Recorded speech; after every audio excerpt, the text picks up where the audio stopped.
Hi everyone. So my name is Atingo Sinzala, as you might know, and I'm currently doing my master's on online learning at UCT. Masters at UCT is currently focusing on online learning, right? So I look at ways in which students perceive remote learning during this pandemic that we're going through.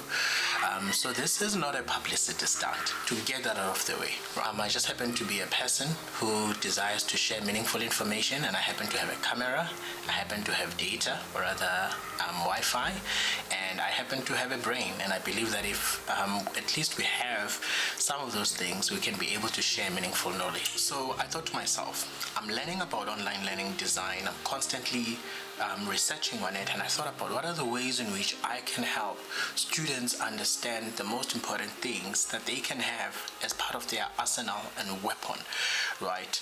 So that they can succeed during this time of online learning. High schools are going through online learning, universities are going through online learning, businesses are working remotely. As a person who sort of like studies this field, I thought that it would be very, very beneficial and useful and meaningful to actually share some useful information.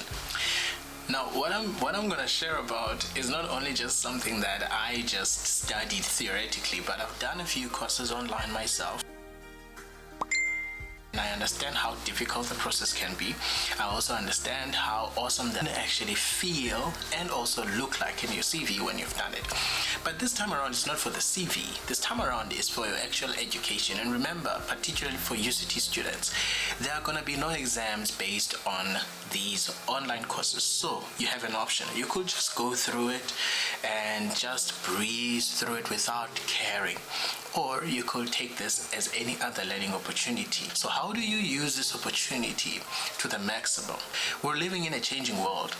The world we live in today won't be the same. So what if you make the assumption that learning will always be online and that universities will not exist? So how would we then go about this learning remotely so that we can capture the skills that are needed to succeed in it, so that in future reference we can be able to use the knowledge learned, share with others, but also use for ourselves so that we don't have to go through the constant cycle of learning the same thing all the time. I'm going to be making videos that share ideas that I learned through my own learning, but also from the learning of other people, so that we can be able to share those expertise and be able to succeed in learning online. One of the things that you're going to need during an online course is motivation, and you are going to need time management. Time management is going to need to be on flick. The way in which the technology is crafted in the online learning environment, it's so that the same motivation that a learner gets in a face-to-face interaction with a lecturer and with other students, that inspiration, that it can happen through the technology. So one of the strategies that are usually very useful for many other people is rewarding yourself. So who goes to lectures face-to-face and then after that says, you know what, I need to award myself or reward myself for going to that lecture? No one does that. For an online environment, it's very different because the mind is getting to learn and adjust into a new way of learning. So it needs to see a sense of motivation in doing what that is enough. We know, some of us, the degrees that we are doing, we don't really love them. So we have to love them in the process. And it's now very intense that you have to go and do an online course for something that you really didn't like in the beginning. So how do you get to do it? You need to motivate yourself. And one of the ways of doing that, you need to create a reward system whereby you can be able to succeed and go through an online course. There's thousands of distractions that are just boiling down on you. You could be watching and binging on series. You could be creating your own website. You could be doing a lot of amazing stuff, but you have to learn. And you have to do that online course and finish. So now that we know that this online course is not for marks, like it is for marks, yes, there's a lot of practice into it, but there's no exam at the end. It can be easy to lose focus and have no motivation, no inspiration to want to do it. But that is not a reason to not do the course. You still should do the course. As much as you may need motivation, as much as you may need Time management, as much as you may need to reward yourself, this is one expert advice I want to give to you. Learn the tools, the technology that is used to bring about that learning. And if you are given a task in terms of go and read this, go and do this, go and do this there, and all those kinds of instructions, right?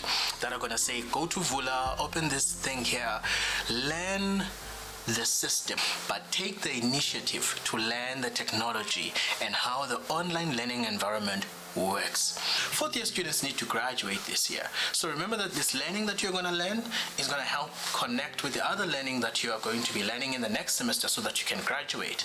Now, after you've graduated, you're going to need this learning you're going to learn online so that you can become a useful person in the economy of the country and the continent and the world and the universe and the planet and the stars.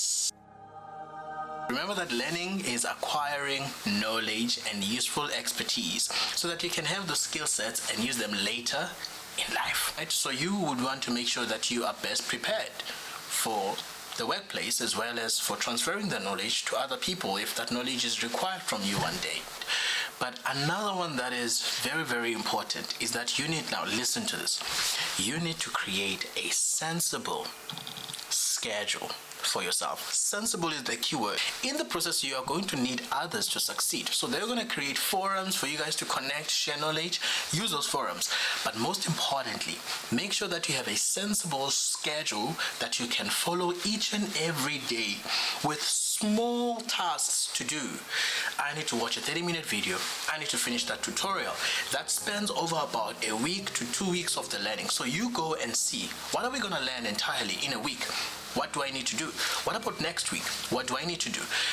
By having to create those small chunks from the big chunk, you're doing what they call eating an entire elephant in small bits. And everyone has always been successful when they eat an entire elephant in small bits. Come, Moyo. Come on, let's go. Moyo, come on. Now that we've shared that information, my hope is that we can ask questions. My hope is that we can share the knowledge. My hope is that we can share expertise that we use when we have to go through online learning. We are not alone. Everyone else is going through this. So if you see that someone else is in need of knowledge, share that knowledge. But just remember that everyone is going through this time and we have to go through the online learning phase. If we're going to go through it, my sister and my brother, let us make sure that we do it right.